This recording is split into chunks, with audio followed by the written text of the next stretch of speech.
মাদারীপুরে পূর্বশত্রুতার জেরে বিপ্লব মৃধা নামে এক যুবকের ডান হাতের কবজি বিচ্ছিন্ন করেছে প্রতিপক্ষের লোকজন। দুপুরে শহরের চরমুন্ডুরিয়া ডিগ্রি কলেজের পাশে এ ঘটনা ঘটে। এখন জন্ম সনদ দিয়ে খোলো বিকাশ স্টুডেন্ট অ্যাকাউন্ট, নিজের বিকাশ নিজে কর।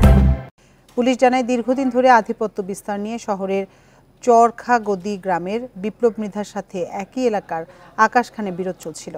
গত কয়েক মাস আগে আকাশকে কুপিয়ে গুরুতর আহত করে বিপ্লবের লোকজন। এই ঘটনার জেরে আজ দুপুরে চরমুন্ডুরিয়া ডিগ্রি কলেজের সামনে বিপ্লবকে একা পেয়ে আকাশের লোকজন কুপিয়ে তার ডান হাতের কবজি বিচ্ছিন্ন করে দেয়।